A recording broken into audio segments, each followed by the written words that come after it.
is Rose. Welcome to my kitchen. Please like, share, and subscribe.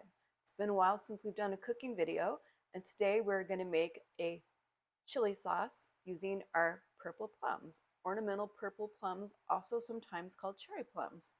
And we're going to be following a recipe in my cookbook, Cooking with Mrs. Painter, an Alaskan Experience, which makes a chili sauce using choke cherries.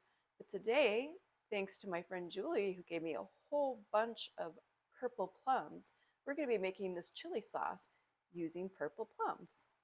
Tongue twister. So the first thing I'd like to recommend is go ahead and break this project up. Pit your plums a night ahead. Pitting the plums actually took me 3 hours, and if you look, you can see my hands are a little bit purple. I guess I washed them a few times. And also chop up your onions. And I will include the recipe in the description of this video. Let's get started. So I have a large stainless steel stock pot here, and I have 15 cups of these pitted plums. Now these plums are really interesting. They have a cherry taste when you first bite them, and then a sour aftertaste. So I've used these to make a sweet and sour sauce, but I really like it in chili sauce. So to get started, let's go ahead and let's put our purple plums in our stock pot. And just to tell you, this was a messy venture. I had a lot of purple juice all over the place last night. So this is 15 cups of pitted purple plums. And these purple plums can be frozen in the summer when you harvest them. And you can either pit them then, you can just throw them in the freezer if you're really busy. I would recommend washing them first. Wash them and freeze them. Let's go ahead and put our burner on medium. But then you can pull them out and let them thaw for like 2 days, because when you have a big bag of these plums, it takes a couple days for them to thaw. And normally I use honey in this recipe, but since I had so many plums, I'm going to go ahead and use brown sugar. Now, you might want to sweeten this to taste. So this is 3 cups of brown sugar to go with our 15 cups of pitted plums. You can sweeten it to taste. You can add more sugar if you wish. This is 3 cups of chopped red onion. This is 3 tablespoons of freshly minced garlic. You can substitute dried garlic if you want. Just look at the conversion. Now we also need to add some ground nutmeg, some ginger, and I'm using Redmond Ancient Sea Salt today. So we're going to want to have 1 teaspoon of sea salt. I also like Himalayan sea salt, but I think that the Redmond salt is the most pure from all my research.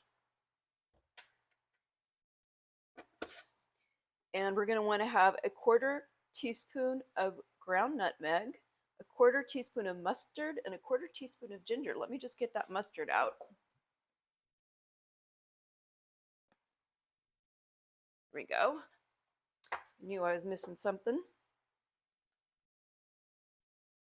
Okay, so we're tripling this recipe, so we're going to want to have 3/4 teaspoon of ground nutmeg, 3/4 teaspoon of ground ginger, 3/4 teaspoon of ground mustard, and 3 teaspoons of sea salt. Let's go ahead and do our salt.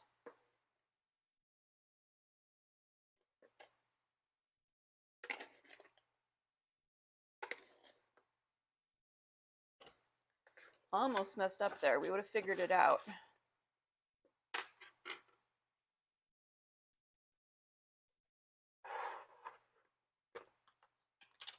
Okay, so if we do a 1/2 teaspoon and a 1/4 teaspoon, that'll give us 3/4 teaspoon of each of these.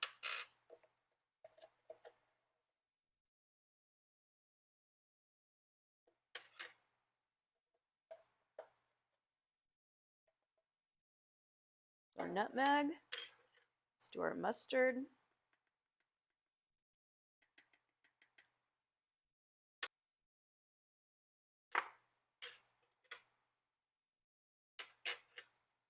Okay, I'm gonna have to use a 1/4 teaspoon measure, and the ginger, the 1/2 teaspoon won't fit.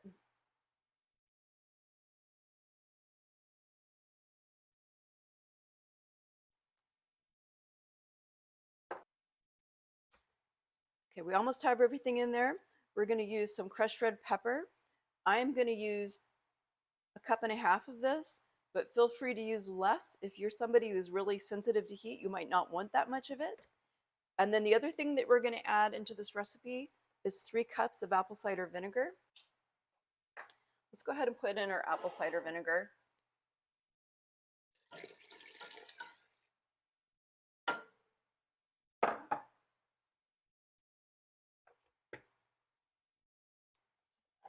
And measure our crushed red pepper. Now, if you do a 1/2 cup, so one recipe is 1/2 cup. It's totally to taste, just like with the honey or the sugar. Today I'm using brown sugar, but I usually use honey. And be careful, don't dump the whole container in, right? That would be a travesty. You'd be making pepper sauce instead of chili sauce. All right, there we go.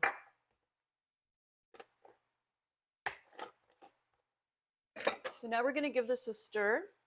Make sure it's all mixed together, all our seasonings and our sugar. And then we're going to let this cook down, and we will check back in an hour.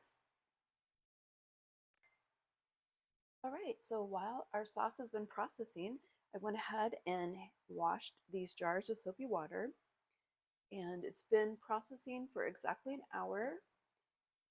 And let's go ahead and take a little taste and see how this tastes, because this would be a good point to adjust your sugar if you needed to, and or your chili peppers, right?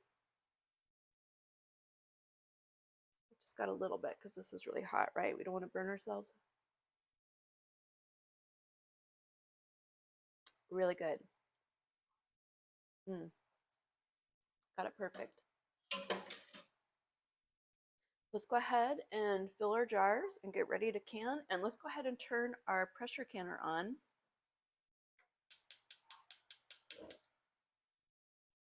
I've already added 3 quarts of water to this. Now, usually when I make this sauce, I just use these little 4-ounce jars. And at our elevation of 2,000 feet above sea level, I would pressure can this for 10 minutes with 15 pounds of pressure. But because I also want to do some 1/2 pints, we're going to go ahead and process this for 15 minutes. Now, if you are at 1,000 feet or lower sea level, you can use 10 pounds of pressure. But at our elevation, we have to use 15. And this little canning funnel is really awesome because we can use this to gauge how far to fill our jars. So we're going to let the sauce come to the bottom of this lip, right? Let's go ahead and get these filled, and I can go ahead and shut this off. And actually, before we start, let me let you see what the sauce looks like. It's such a pretty color. Really beautiful. Kind of looks like cranberry sauce, right? This chili sauce is amazing, though. I'm always so thankful when my friend Julie brings back these ornamental purple plums from her family farm in Utah.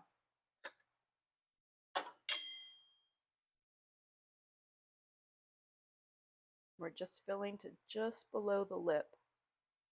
You can use this on Thai food. You can use these on, what are those rice paper wraps called, that you roll up with the vegetables? Super good that way. I'm expecting that we'll have about 27 jars, and actually obviously double the quantity of the 4-ounce jars to make up the difference in size, right? And if it wasn't for my friend Julie, I would never have known that these were actually edible. I'll include a link if I can find it to the purple plums. I think most people make jelly with it, but we're a little more inventive here in this house. And besides, my favorite jelly is actually the apricot. That is my very favorite.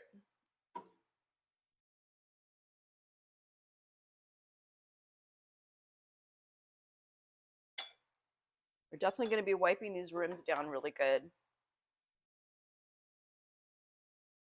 And these are some pretty cool jars. They have an interesting lid. The lid and the ring are actually combined, and this might actually be a little more than a half a pint. There's Meg back there. It might be just a little bigger than a half pint. But it's the first time I've ever bought these jars. Actually, I used them earlier this year just as an experiment, and they sealed really well. I was totally new to that style of lid.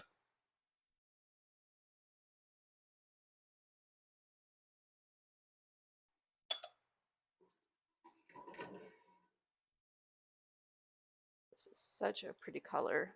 Sometimes if your hands get really stained, if you scrub them with like something oil-based, like maybe even Vaseline, or a really moisturizing lotion, that'll help get the stains off. Looks like we're going to have one extra jar here. How remarkable is that? Let me see if I can do this. Anytime you do it like this, be really careful you don't burn yourself. Now we need to get these rims wiped because we don't want any of this stuff preventing our jars from sealing.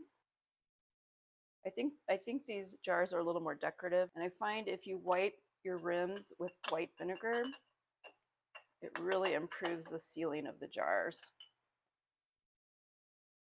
These jars are going to be so pretty in the pantry and so pretty in my gift baskets this year during the holidays.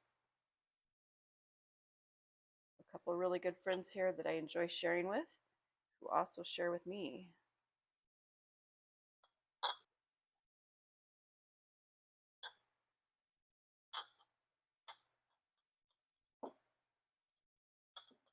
And let's just wipe up a couple of these little drips here. We did pretty good. Let's get our lids on. Actually, let's go ahead and do these first. And just tighten them, finger tight, don't overdo it.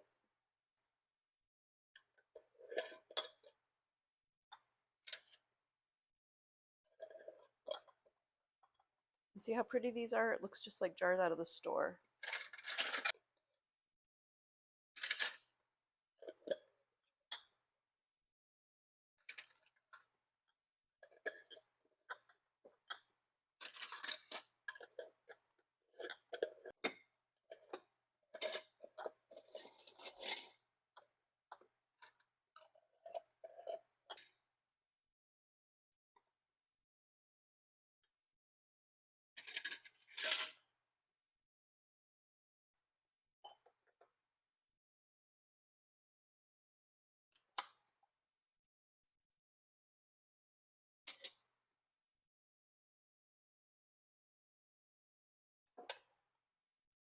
In fact, let's go ahead and start putting some of these larger jars in to give me a little more space to work.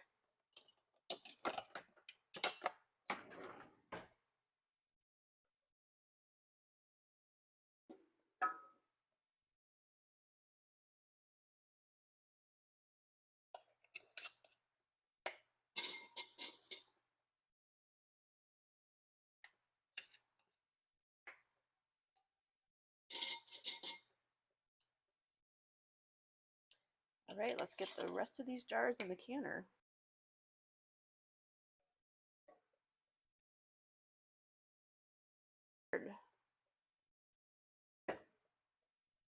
That's one thing about pitting those plums is if you're doing a big batch like this, by the time you're done, boy, your fingers are feeling it. All right, let's see if we can get these last few in here. I think they're gonna just fit. So let's take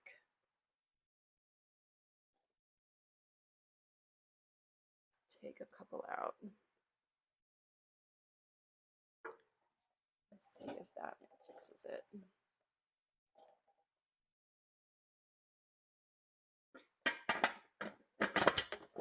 There we go. All right, let's go ahead and put this just below medium.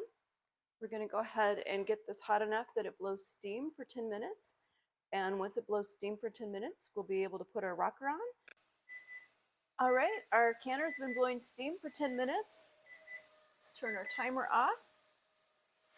Let's add our rocker. We want to get this up to 15 pounds of pressure, and then we'll be back. Okay, we've reached 15 pounds of pressure.